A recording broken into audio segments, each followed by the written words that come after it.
Good evening, and thank you for joining us here at the Star of Zion for another installment of When Freedom Speaks. I am Sam Brown with the Star of Zion. On behalf of our editor-in-chief, Mr. Darren Kent, we thank you for joining us tonight.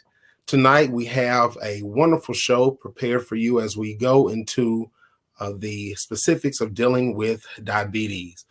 We ask that you would please continue to tune in to join us here at the Star of Zion. You can follow us on Facebook. Visit our website, please, at www.starofzion.org. You can subscribe to our paper, the digital copy or the printed edition, or you can also subscribe to our YouTube channel on YouTube.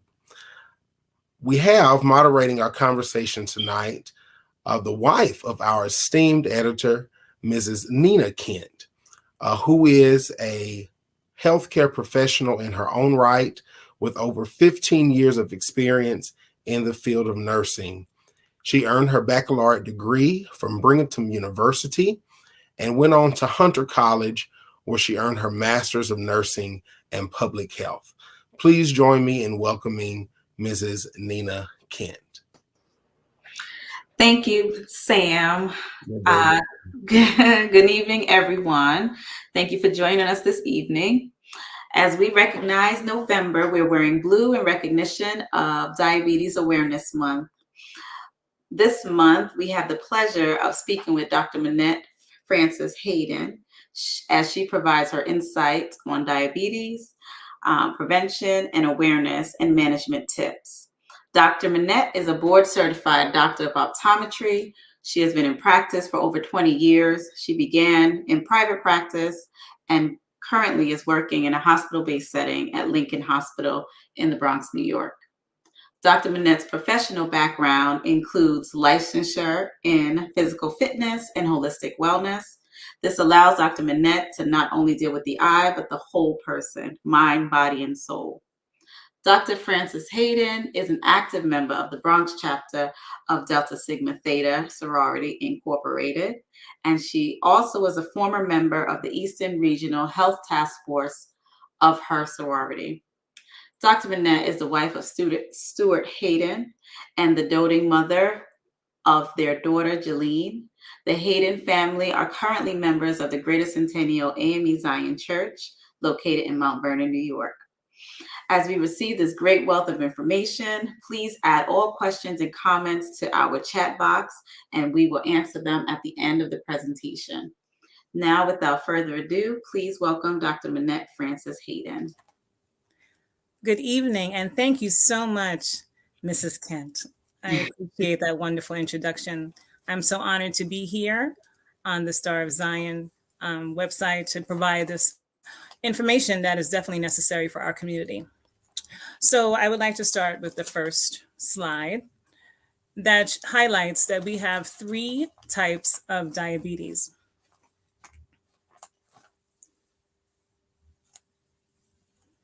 Okay, I will continue. The 3 types of diabetes are gestational, type 1, and type 2. The one that we're going to concentrate mostly on this evening will be type 2, but I just wanted to highlight the other 2. Gestational diabetes occurs when a woman is pregnant, and it goes away after she delivers her baby. But the interesting thing about that is that that woman who has gestational diabetes is 2 to 3 times more likely to develop type 2 diabetes later on. So that's why it's important for her to monitor herself after she delivers her child. Type 1 diabetes is when insulin is a hormone that enables the body to absorb the nutrients from the food that we consume. When the pancreas is not making insulin obviously, like I mentioned to you before, is the key that helps the food get into the cells. So without insulin, the person won't be able to survive. This is why a type 1 diabetic person has to give themselves insulin daily in order to live. Type 2, on the other hand, is now it's known as non-insulin dependent diabetes, because you really don't need insulin in the beginning. But unfortunately, now it's becoming more common that type 2 diabetics now need insulin, because originally their pancreas is functioning and producing insulin. That's why they're not type 1. But because their pancreas is either is overworked, or something is damaged, or they don't have enough, they require more insulin. And that's why type 2 diabetics now are on insulin or anti-diabetic medications. A wonderful stat that I came across recently which is really horrific to me, is that 30 million Americans currently have diabetes. When I studied this over 20 years ago, that number wasn't 30, it was 9. So just see that within 20 years, it almost tripled. And it's going to continue, because another statistic said by 2030, it's going to be 50 million. So this is the reason why we have to talk about this disease, because unfortunately it's going to continue. So if you look at the graphic right there, 1 out of 4 people do not know that they are diabetic. And that's a startling statistic as well, because there are a lot of people that are undiagnosed. And if they're undiagnosed, then they can't get the help. And unfortunately, when they do find out they are diabetic, it may be too late, and they may have some permanent damage to the body parts, which we will discuss in a little bit. As you can see at the bottom of that graphic, it says 245 billion, that's with a B, $billion is being spent by the country to maintain diabetics. And that number is going to continue to increase year by year if we do not get a handle on diabetes. Next slide, please.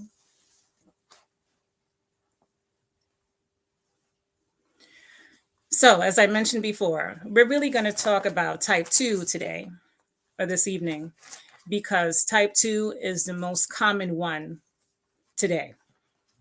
As I mentioned, 30 million, that's with an M, 30 million people currently have diabetes type 2. And like before, in previous literature, it was known as non-insulin dependent. Like I mentioned, they're removing that now, because some type 2 diabetics have to take insulin. Type 1 was known as insulin dependent diabetes mellitus, because once again, as I mentioned, the pancreas cannot secrete the insulin. Therefore, they need to take the insulin themselves. So that's why that was type 1 insulin dependent. But now, as I mentioned, type 2 is just called type 2. Okay, so type 2 diabetes, as I mentioned, 30 million and counting. And that's what we do know. If you know, as I mentioned, 1 out of 4 Americans are walking around and they don't know they have it. So that number automatically increases, because if you don't know, we can't put that number with the 30 million. So what happens, as I mentioned to you before, insulin is a hormone that is secreted by the pancreas. We need this hormone to digest whatever we consume. The body does not understand whatever protein, whatever starch, whatever fat that you're eating. It doesn't understand pizza. It doesn't understand steak. It doesn't understand chicken. It doesn't understand tofu. It doesn't understand salad. The body does not understand that. That's the purpose. That's the reason why we have to chew and digest the food. Because remember, the body is made up of cells, and the cell is invisible to the naked eye. It's microscopic. We can't see it. So if we can see the food, obviously the cell can't see it. So that's why we have to digest it into its chemical structure. And all food, regardless of what it is, it will be digested into glucose. That is the energy for the body. So whatever you consume, once again, will be broken down into glucose. Once the digestion occurs and the body breaks it down into glucose, you need insulin, which is produced by the pancreas. That'll be secreted into the blood. And that will help assist the glucose to get into the cell. But as I mentioned before, if the pancreas is not producing enough insulin, or if you do not have enough insulin and you have too much glucose, hence sugar, that's when people say they have sugar. That's the sugar they're referencing to. Is glucose is another word for sugar. Glucose is a type of sugar. So when people say they have sugar, they mean that there's a lot of sugar, a lot of glucose in their blood. So if the glucose does not have the entry via the key, which is the insulin, to get into the cell, what happens? It has nowhere to go. It has to stay right there. Like if you have a key, if you don't have the key, you can't enter your car, you can't enter the door. So neither can the glucose enter the cell without the key, which is insulin. So what happens? What happens if there's circulating too much sugar that is circulating in the blood and it has nowhere to go? It can't go into the cell. There's a spilling over, an overflow. Now, all of a sudden, that blood, and the side notes, blood is supposed to be the consistency of water. Now, as you know, if you take a glass of water and add copious amounts of sugar to it, it's going to become thick. It's going to become syrupy. And if you try to pour that syrup, it's going to take a longer time to get to go, to pour, come out of that glass. So the same holds true with thick blood. The blood cannot go through the blood vessels.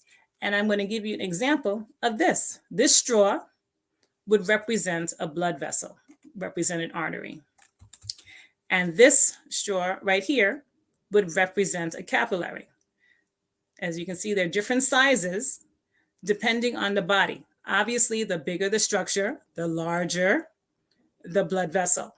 The smaller the structure, the smaller the blood vessel. So if, as I mentioned before, if this is the blood vessel and the blood is going through it, water will easily flow through this straw or the blood vessel.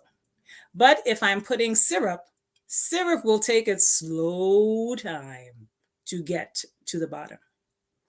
And this is what occurs in the body. When the blood cannot flow through the blood vessel to get to the destination, because remember, blood carries nutrients and removes waste. If the blood, which is now carrying the waste, because remember, the glucose can't get into the cell. So if it can't get into the cell, it's now becoming a waste product or a toxin to the body. So what happens? Now this thick, syrupy blood is taking a slow time to get to the organ, whatever this organ is.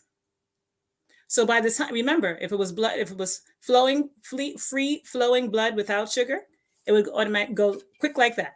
But with diabetic blood, or with high glucosylated blood, I should say, it takes a longer time. So what happens?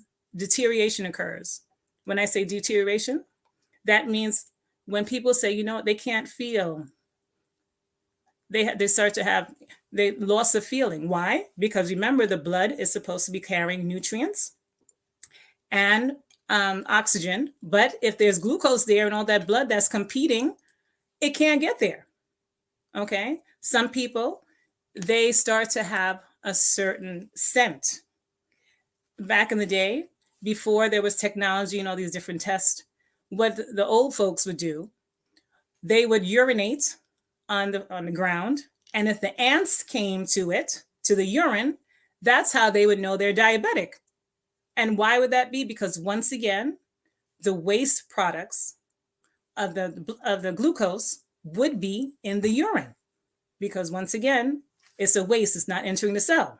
So it has to go somewhere. So either it's going to be urinated out or you're going to be sweated out. And that's why sometimes you can smell someone who's diabetic. I can tell some people who are diabetic just by the way they smell. They have a certain scent about them. It's a sweet smell. It smells almost like as a fruity smell. So if you've ever noticed that, maybe some people don't realize that they're diabetic, but we as healthcare professionals, we can tell that they may have diabetes by the way they smell. And once again, because the blood has too much sugar and is not getting to its destination, unfortunately, deterioration is occurring along the way. So getting back to this slide, what happens, some of the symptoms is you become very thirsty. Why do you become very thirsty? Because once again, you have this sugary blood. It's thick. You need the water to dilute it. So you're going to keep drinking a lot. And the next thing that happens is you're going to urinate a lot, because if you're drinking a lot and if you have a lot of waste products of sugar, you're going to urinate it out. As I mentioned before, when the old folks or older generation used to do that, that's when the ants would come to it. They would know the person was diabetic because the scent and the sweetness in the urine. Of course, thank goodness we have better technology and tests today. We don't need to do that. But still, diabetes can still be detected via the blood and or the urine. That's why we still do those urine tests, because we can detect the person is diabetic through the urine. Also, they start to eat a lot. Why do they eat a lot? Because remember, if the glucose is not getting to the cell is going to be hungry. So the body thinks, okay, I'm starving because I don't have any food, so I'm going to keep eating. But that's kind of detrimental, because even when you keep eating and you don't have the insulin to break it down, you're basically making your blood thicker. So once again, you're going to have damage to certain organs because you have thick blood. You can't get the oxygen, you can't get the nutrients to the organs. So unfortunately, things start breaking down. Okay. Also, another thing that occurs, which I will talk about a little later, is that you have blurred vision. Why? Because once again, remember, we start with big blood vessels. The artery, the aorta, the largest artery on the heart of the body is on the heart. So that's the largest one, and it branches off. So the largest artery is on your heart, then it branches off into smaller branches, and then those branches branch off into smaller branches. So just think, if you have, just say this represents a large branch, if it's taking, like it normally would take like less than a second for the blood to go through, and now it's taking 10 seconds to go through this one blood vessel, don't you think that if you have to go to other destinations, that by the time it gets to that destination, something would have happened to that organ? I would think so. Because once again, you're robbing it of nutrition, you're robbing it of oxygen, and you're only giving it waste. Okay, and that's not a good thing. So blurred vision is one thing that can happen. People have a lot of kidney damage, anything that deals with a small organ or small blood vessels. Those are usually the ones that are affected the most. That's why you hear a lot of diabetics, they're on dialysis. Why? Because the kidney is being overworked, because the kidney is supposed to help purify that urine. And remember, we talked about that urine now has a lot of sugar, which is thick. So you know it's working overtime, triple, quadruple time. So much work unfortunately makes the organ conk out. If it conks out, that's why you have to have dialysis, because you still need to filter your blood and your urine. So that's why we have to have this ancillary test to help keep that individual alive. So this is a very, very serious disease. This disease affects from the head all the way down to the toe. And you wonder why, you wonder why some people have amputations. Once again, just think, your heart is up here. Your feet obviously are not. They're in the lower extremity, right? So it's going to take a distance. Gravity has to push the blood down. And that's going to take a longer time for that blood to get to your feet. So remember, as I mentioned to you, now you're dealing with a smaller blood vessel, because your toe obviously doesn't need this size blood vessel. So your toes have a smaller size blood vessel. Remember, the same blood that's trying to get through this bigger one has to try to get through the smaller one. So it's going to take even more time for it to go through the small blood vessel to get to your lower extremities, which are your feet and your toes. So by the time it gets there, people don't even realize they're having symptoms, because they're numb. Because remember, if you do not have any nutrition, any oxygen, you are not going to, the organ will not exist. So that's why, unfortunately, another way we can tell if someone is diabetic is if you stick them. You can stick them with a pin, a tack, toothpick, and they don't flinch. If you stick their toe and they don't flinch, then you know something's happening. You would think that it was something in regards to their blood flow, the nerve flow. Something is not happening, because if you, a normal person, if you stick them with a tack, they will shout, ah! They will scream right away. But unfortunately, the diabetic person doesn't feel anything, and hence the reason by the time they get help, it's too late. And that's why, unfortunately, some people have to have amputations. That's why they have to amputate one of the toes or several toes, and then eventually they might have to amputate from below the ankle, and then it migrates up to the knee, and then eventually maybe the whole leg, depending on how long that person has the diabetes and they have not been treated. So once again, as I mentioned, this is a very devastating disease if not detected early. But the fortunate thing is nowadays we have tests that we can do to find out, to diagnose if people are diabetic. But the key is, before I even talk about that, we as a people are becoming too sedentary and too lethargic. Since we're too sedentary, we're not active enough. We're on the computer, we're on social media, we're looking at Netflix, whatever flicks you want to put in there, we're not moving. Because we're not moving, unfortunately, the blood just stays still. If it stays still, and remember, if you're diabetic, that's a double whammy, because you need movement. Movement helps the body, helps the blood flow.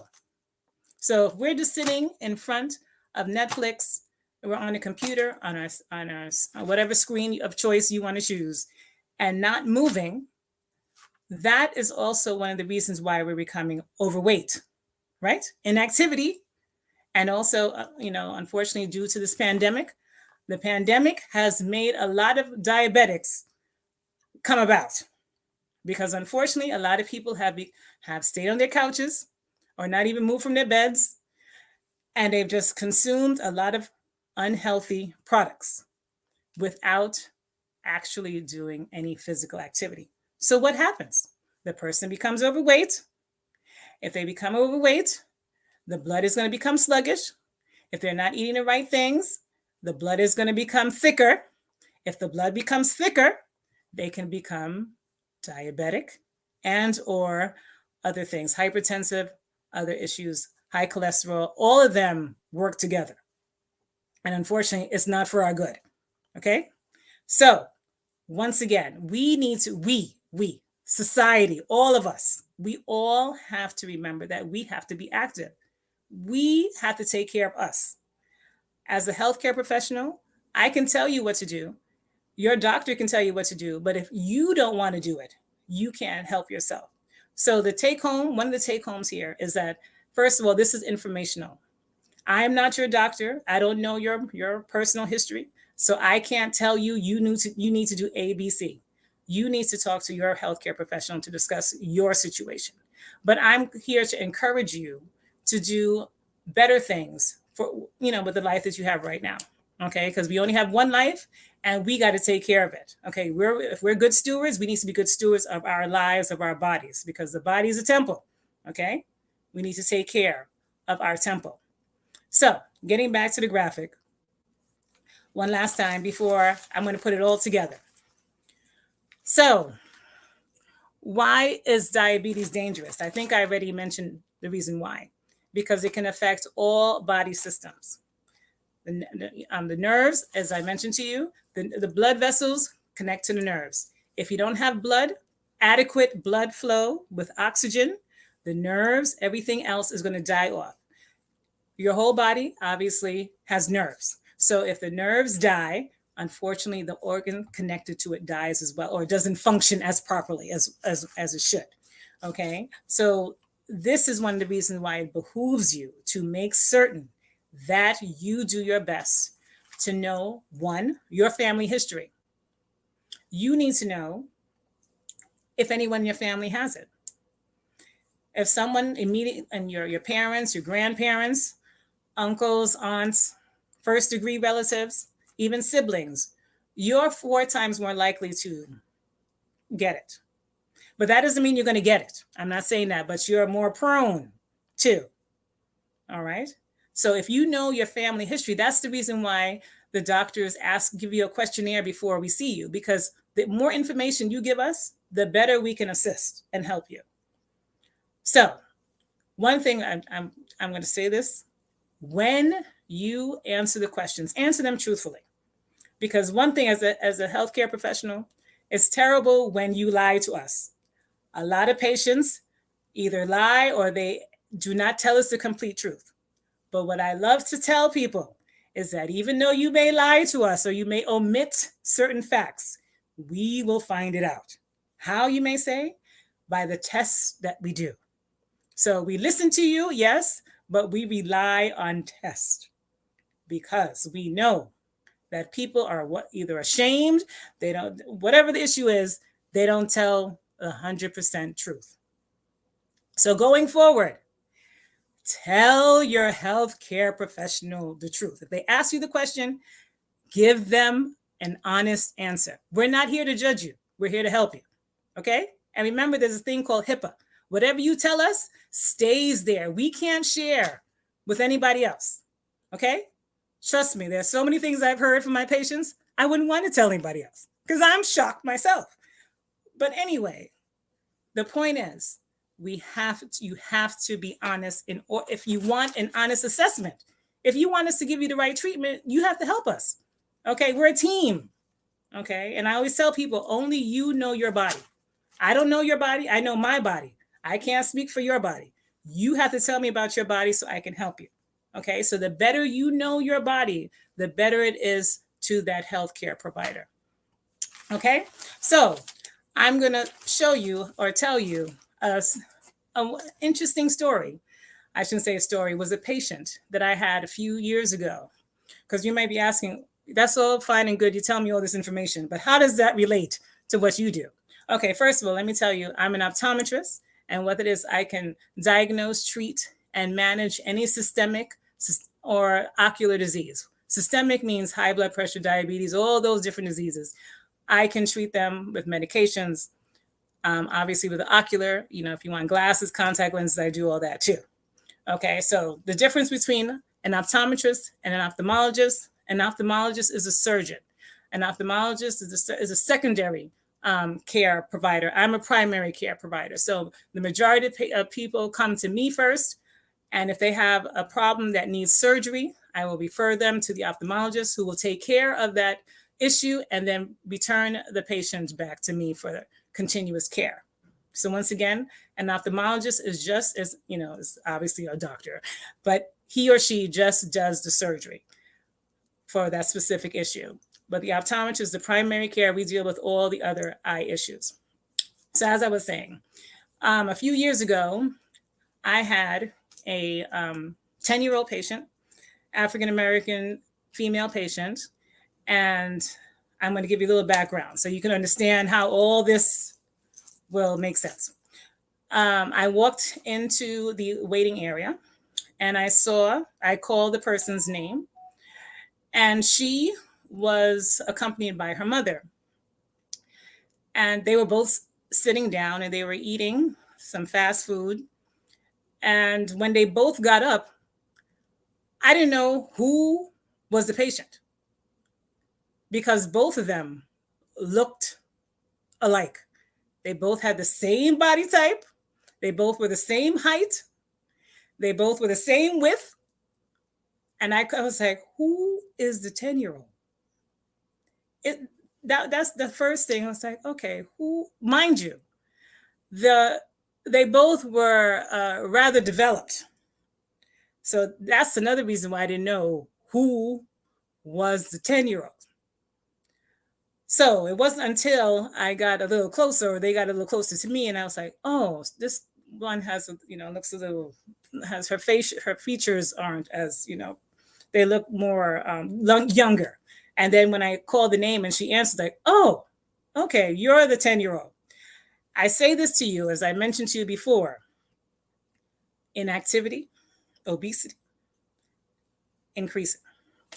So we get to the exam room. I bring them in. The mother tells me, because remember she's a 10-year-old, so I have to speak to both, but I speak to the parent first because she's a minor. The mother mentions that she's here because the school told her, the school sent her. She couldn't see. She said that she couldn't see the blackboard, and that's the reason she just needs glasses, or that's what the mother is saying. But the mother told me that she doesn't think she needs glasses. She thinks she's just making it up, and because she can see fine. Because she said, then the funny thing she said, well, because she can see that hamburger she's eating. I was like, okay, you can see something close, but that doesn't mean you can see something far. But anyway, I just said, all right, moving on. So I asked my patient, and she said, I asked her, how long has this been the case? And, she really couldn't tell me. She said it's been a few weeks. And I said, did it start since school? And she said, yes. So I think it was maybe December that I was seeing her. So school is September, so that's 3 months or so. She said, yes. And I said, has it gotten worse? She said, it's about the same. And she said, I have to sit close to the blackboard to see it better. And, I asked all these questions. I'm like, okay. So here I'm thinking, okay, maybe she may need glasses, because that's usually the case. So I did the first part of my exam, and I checked to see if she needed glasses. When I finished that part of the exam, I realized she didn't need glasses. Why? Because those of you who had an eye exam know that we ask you to look at the eye chart, and the top letter is usually the E, the big E. And usually we start from there and we work our way down to, the smaller the letters you can see, the better it is. She could only see the E with one eye, and the other eye, she couldn't see the E at all. And even when I tried to put different lenses to correct her with glasses, that didn't work. So here I have the mother on the side saying, why aren't you telling the truth? You can see that, you can see this, I told her, no, she's telling me the truth because, I checked various times to make sure that my findings were correct, and they were. So afterwards, I further proceeded to let the mother know that I would have to dilate her eyes. And what that is I would have to put in some drops, some special drops to open up the pupils of the eyes so that I could look at the back of her eye to make sure everything is healthy back there. Because sometimes there could be something going on in the back of the eye that we cannot see. And we need to I need to perform a dilated eye exam in order to see the structures in the back of the eye. This did not sit well with the mother. She wanted to go. She was in a hurry. And I told her, well, I'm medically obligated to see my patient and to make certain I need to know the reason why she cannot see. And she has to have a dilated eye exam, and I will do it. And after much cajoling, I was able to convince her. And finally, we did that. So once again, side note, dilated eye exams are very important. So for those of you who get your eyes checked, get an eye exam, because that helps us doctors see the structures in the back of their eye, and we're able to tell you other conditions that can occur: cataracts, glaucoma, high blood pressure, diabetes, the list goes on and on. But yes, it may be inconvenient for you. Yes, it will be blurry, but remember, your vision will return. It's only temporary. So maybe an hour or so, it'll be blurry, but it'll revert back. Okay. And I think it's important for you to have a dilated eye exam to know that everything is okay with your eyes. Okay. So after 20 or so minutes of her dilating, I brought my 10-year-old patient back into the chair and I examined her eyes, and I saw something that I didn't want to see.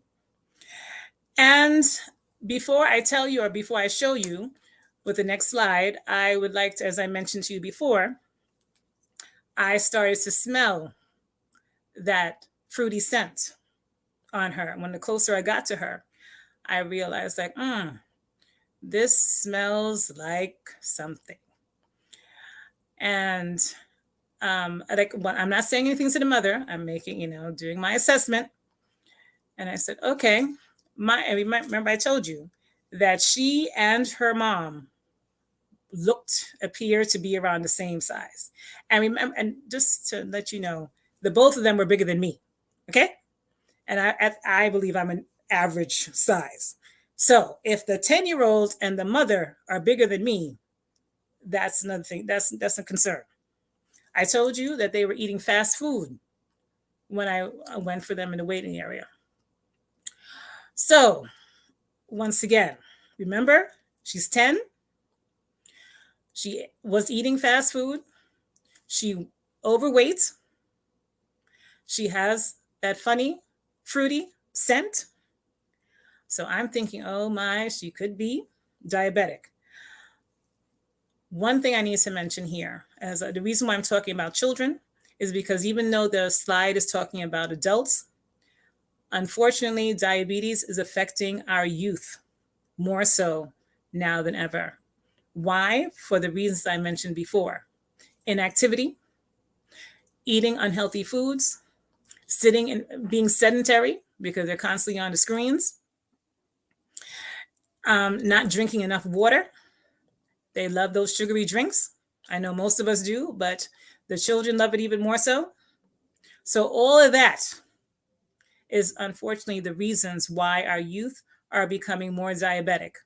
I know, and I've asked some of my colleagues, when we were in elementary school, we thought diabetes was an old person's disease.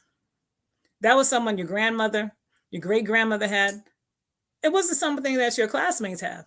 Nowadays, you ask the average fifth grader, they will tell you that they either the classmate or one of their cousins or one of their relatives, their age in their age group has diabetes. And that is so, so unfortunate. Hence the reason why that number I mentioned before of 30 million will continue to increase if we do not deal with our youth right now, because they will become the adults in a few years. That's the reason why the number is going to shoot up. Okay. So for those of you that have children, please, you need to help make certain that they are eating properly, they're exercising, they're drinking the water. Okay. That's really, and they get their eyes checked. That's, of course, I'm going to say that. Get those eyes checked.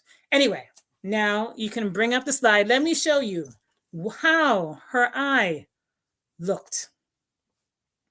This is a schematic of on your right, well, my left, your right, a schematic of the normal eye. As you can see, the blood vessels, everything looks nice and healthy. The blood is within the blood vessels. If you look on the opposite side, you see this yellow stuff. You see the red stuff. The yellow stuff is the fat, the lipids that are in your blood. The red stuff obviously is the blood. So that is not healthy. Remember, you want your blood to stay within the blood vessel. If it breaks, remember, I told you, because of the pressure, because it takes more force to go through the blood vessels, sometimes the blood vessels can break. When they break, they spill their contents wherever the structure is that they're within. This happens to be the eye. Next slide. The next slide will show you exactly what I saw in the back of her eye. The one to your left shows you see all the yellow stuff. You see all the red. That's the bleeding in the back of the eye. That's the reason why she couldn't see the big E. She couldn't see 2020. She would never see 2020, unfortunately, because if you see all this yellow stuff that's there, that's fat. You can't look through fat. You can't look through blood. It's supposed to be clear. As you see in that picture, it's not clear. Okay. And this is what I had to show and tell. Told the mother. Unfortunately, this is the nice version. There was a lot more bleeding in the back of her eye. So much so that part of my requirements as an optometrist, if I see this in children, is that I have to follow up. So immediately I had to send her to the ER, because before she went there, I took her blood sugar level. Oh, let's talk about that. Normally, when we take your blood sugar, it should be between 90 and 130 or so. Would you like to guess what her blood sugar level was? Obviously, you can't tell me because we're we're not here, but her blood sugar level was 600. Can I repeat that? 600. Let me say that one more time. 600. Wow. And 115, 600. So unfortunately, with my patient, she had to go to have retinal surgery. She had to have laser treatment. And unfortunately, she never gained her sight back because she waited too long. And because of her background and, her systemic issues that she didn't know, unfortunately, she lost her sight at 10. So some of the things that we can do, because I know we're wrapping up shortly, is track. If you have diabetes, even if you don't have diabetes, what can we do? Track. You need to take your if you are a known diabetic and you're under treatment, please take your medications as indicated by your physician. A lot of people like to do it. They take it when they feel like it. Some of my patients have told me that they take it when they have extra stuff. So because Thanksgiving is coming, they may take 2 pills instead of 1 because they know they're going to overeat. And that's something you shouldn't do. Because then if you have an overdose, it's not the doctor's problem, it's your problem because you did that. Okay, so please take your medications as directed. The R is to reach and maintain a healthy weight. That's an individual thing. Everyone has their own weight that they need to be. I'm not here to tell you what it is, but I need you to tell you, I would like for it to be something that's comfortable for you and for your physician. Okay. The A is to add more physical activity daily. As I mentioned, we sit at the computer all the time. After 30 minutes or so, get up, stretch, walk around, shake a leg or two. And while you're watching TV, when it's the commercials, why don't you do some jumping jacks, some sit-ups, some push-ups? Every little bit adds up. The American Medical Association recommends that you do 150 minutes of light to moderate activity every week. That could be broken down however you want. But the goal is for you to get moving. As I mentioned before, the more you move, the better the blood flows. C, we need to control our A1C. We didn't really talk about that, but that's the measurement of sugar on your hemoglobin, on your blood cells. Your blood pressure needs to be at a moderate, at a normal. Normal now, it used to be 120 over 80. Now it's 115 over 75. And your cholesterol, it should be less than 200. Okay. And how do we do this? By having better foods. Decrease the sugary products, increase your fruits and vegetables, and high fiber foods. That would be ideal.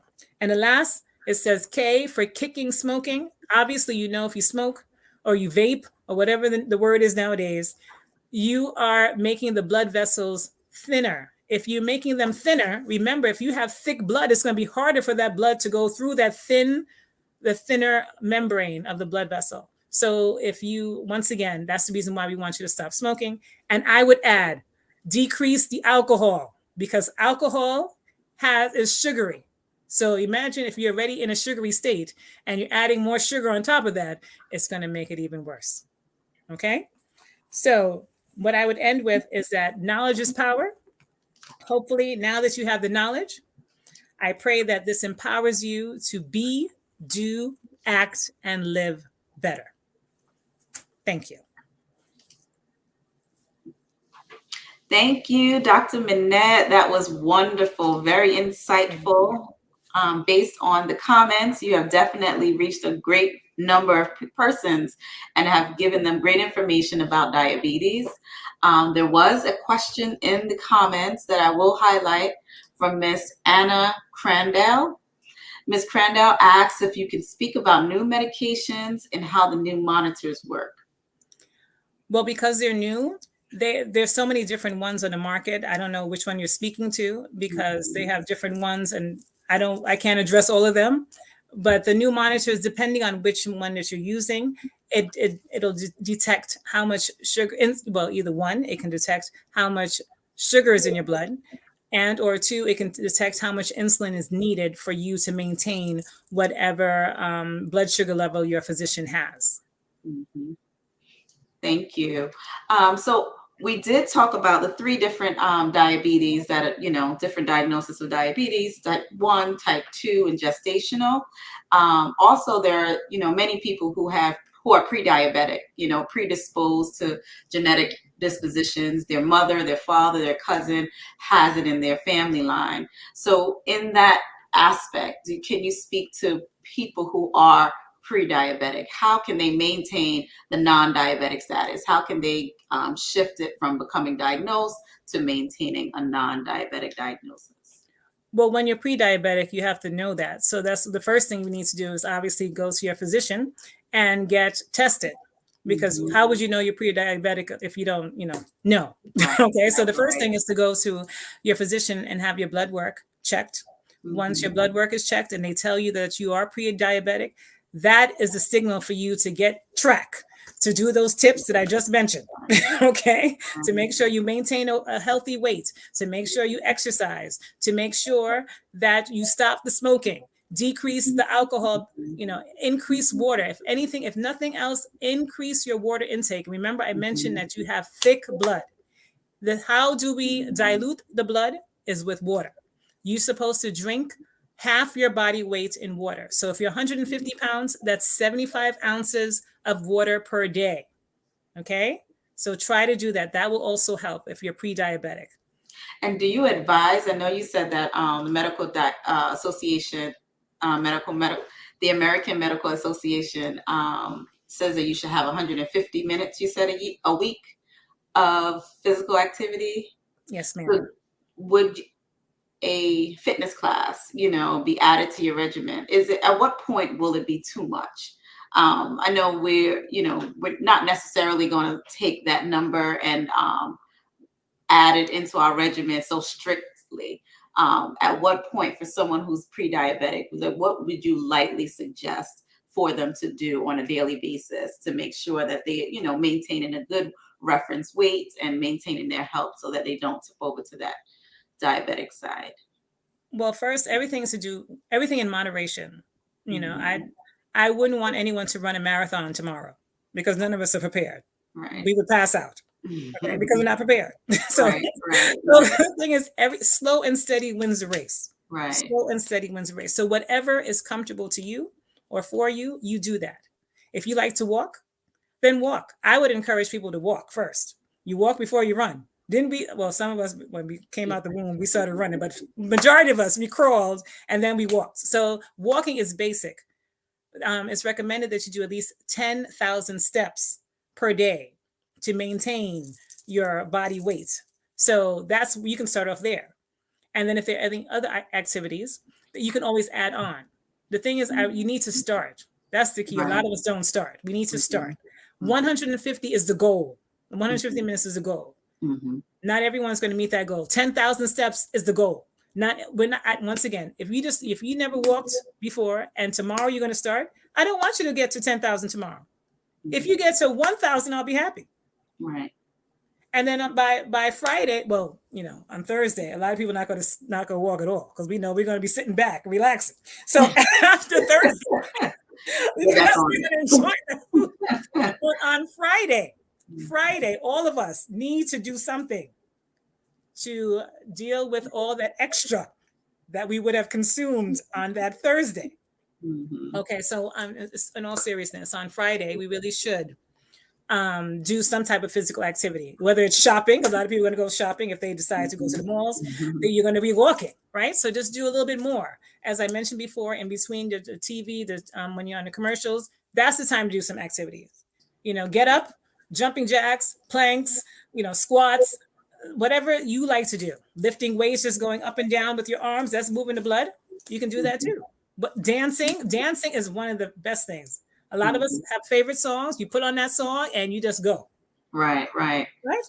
Once you get the heart rate up, the blood is moving like, whoo, all right. And then you're going to like to do it because you're going to feel this nice euphoric feeling like, oh, why didn't I do this before? And it's going to make you keep dancing more. And before you know it, an hour went. Like, where'd that hour go? And you enjoy yourself in both ways. Right. And Dr. Minette, she's also teaches Zumba classes. I remember in Centennial when we were there, when we lived in New York, I attended many of your sessions, and you got the heart rate definitely up. So we have one more question before we wrap up from Miss Tamara Collins. If you are a type 2 diabetic, will you eventually be type 1 diabetic over time? We hope not. We hope not. But it depends on where you are. It depends because I don't know. That's why you'll have to be tested, because your doctor is going to look at your insulin levels, your pancreas, to make sure your pancreas is functioning properly. You know, some people, if they were in, a traumatic experience, if they had a car accident, they injured their pancreas, they could have been type 2, and then all of a sudden they'll be type 1 because the pancreas is injured. So it depends on the situation. But most of the time, not necessarily. You hope not. You hope not. Hopefully with this information, you will not be. Okay. But you have to stay on top of it. The more you stay on top of your diabetes, the better it is. Okay. All right. Thank you so much, Dr. Minette. Do you have any last words, any parting thoughts for our audience before we completely wrap up? Remember, you are your best advocate. You know your body. You know what you like and what you don't like. If you are with a professional, a healthcare professional that doesn't address your needs the way you want, there are other options. I always tell people you need to be treated well. Okay. And thank goodness we have we have diverse panel of physicians now, so you can choose and refuse your health care. So please be an advocate for yourself. If you think that you are not being taken care of properly, then make certain you go to someone else who can assist you the way you would like. And also remember that knowledge is power. The more you know about yourself, the better it is. And as I mentioned before, please be honest with us. Please, we can't help you if you don't help us. Okay? And I wish you all the best. And I pray that you have a wonderful and happy holiday season. Thank you so much, Dr. Minette. This has been awesome. Right now, we are wrapping up, and Reverend Sam Brown, the managing editor of the Star of Zion, will wrap us up. Thank you so much, Nurse Kent and Dr. Francis, for a phenomenal conversation and such a great information. The more you know. We want to remind everyone that you can find this and all of our other past episodes archived on our YouTube channel. Please visit us at www.starofzion.org to subscribe or follow us on our Facebook page. Join us this coming Thursday at noon for our Thanksgiving cooking special. We will have wonderful recipes there to share with you, and you can join in with us for the cooking. For the Cajun shrimp and the roasted broccoli and sweet potatoes, go to our Facebook page to get the ingredients there so you can participate there with the cooking show. Also, join us as we partner with our chief institution, Livingstone College and Southern University, in our observance of World AIDS Day. That's December the 1st, Wednesday, December 1st at noon. Join us on our Facebook page or right here on YouTube so you can view and share with us as we share along with the IMLA, the Department of Church Growth and Development, and the Salisbury District Women's Home and Overseas Missionary Society. Thank you all so much for viewing with us tonight, and we look forward to bringing you more information that is reliable, that is credible, and that is current. Be blessed.